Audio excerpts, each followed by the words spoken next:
For me to have this first exhibition in a museum in solo show in Brazil is very moving because it's this amazing building by Mr. Niemeyer.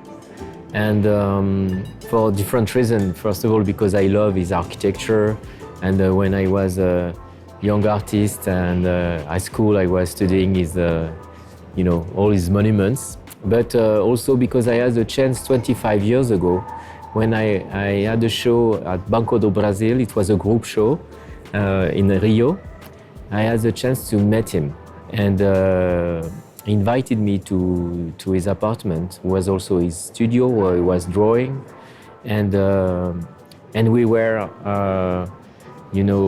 looking at the sea and with the skies, and we were talking about the stars. And it's a strong memory for me. So when I arrive here, I say I want to turn this space into a big planetarium. It's a very difficult space for an artist to show, but it's a fantastic challenge. So this idea of the cosmos and all those constellations was really my first idea, and I decided to make all these sculptures just for this space.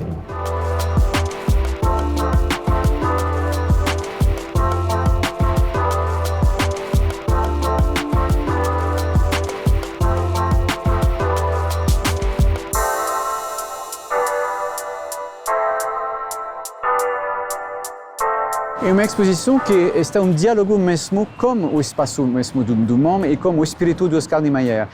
Você tem duas partes da exposição, na verdade tem três partes. Tem o olho, então essa constelação que está uma maneira de dialogar com a arquitetura. Tem jogo das sombras das esculturas no teto e você tem jogo da multiplicação das esculturas nos vidros pretos das laterais.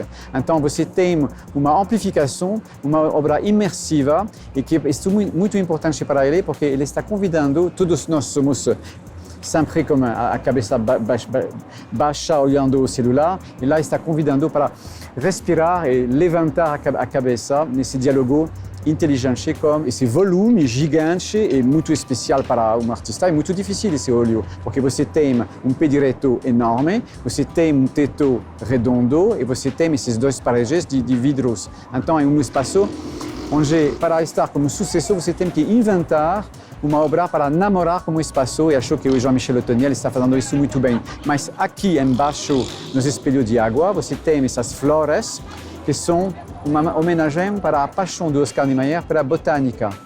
Então, ele está criando esse tipo de flores, como essas bolas de Murano, que estão realmente falando disso, mais uma vez, em diálogo com o que foi Oscar Niemeyer. O MoMA é o maior museu de arte da América Latina e nós nos dedicamos a artes visuais, arquitetura e design. E ter uma exposição do Othoniel, para nós, realmente é muito importante. O museu realiza diversas exposições no seu maior espaço, que é o Olho, mas em algumas últimas edições nós temos feito questão de, antes de fazer ou trazer a exposição, trazer o artista, para que o artista sinta mais o espaço. Quando ele esteve aqui, ele viu o espaço e resolveu então conceber algumas obras aqui para o MoMA. Entre elas, as obras que são do Zodíaco. Além disso, nós começamos a ver que essa exposição poderia crescer um pouco mais. E aí foi a hora, então, que a gente propôs a ele extravasar, então, a exposição das paredes do museu. Isso vem sendo uma tônica. Nós temos tentado fazer com que as obras estejam mais acessíveis ao público.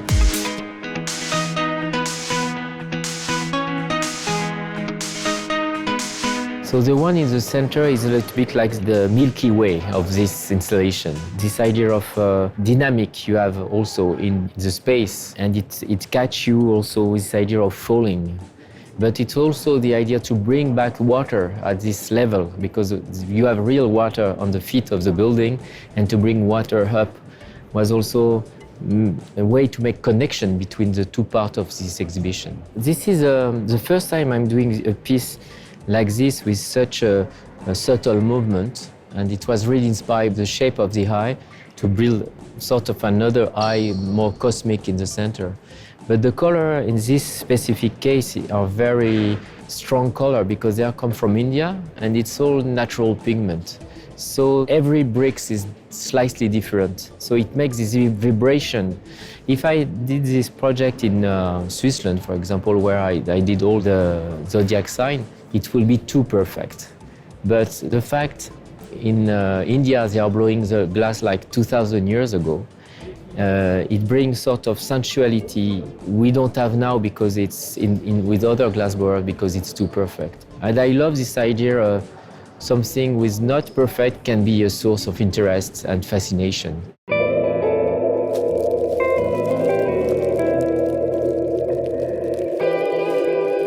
I love to work with architects. I did pieces with Tadawando, with Jean Nouvel, and it's this dialogue with architecture is always interesting for me because it's not.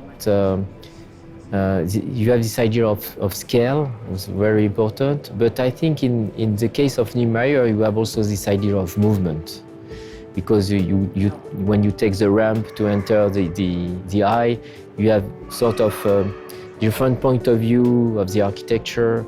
And also in this space, what I wanted to do is putting all the zodiac sign like a big clock, January, February, March.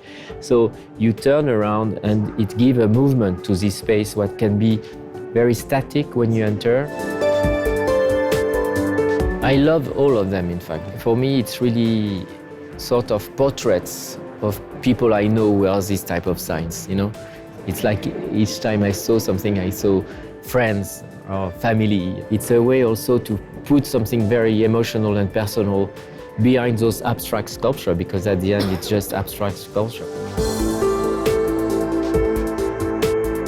What I love is in the material I use, and the fact they absorb you, So the viewer is really catch into the sculpture. So when you look at the sculpture, they're also made with mirror glass. So the reflection is inside. So you see yourself thousands of times, and you see yourself also several times in the different walls of the building. In the bricks, the glass bricks were also mirrored. So you have the light coming to the mirror and pass through the glass. So this idea of reflecting the world is very important for me, because I want to bring the people into my world, bring them to this idea of contemplation, of the beauty, to face the reality of the beautiful material, in fact. You are facing reality, but you found the wonder in it, what is very important for me.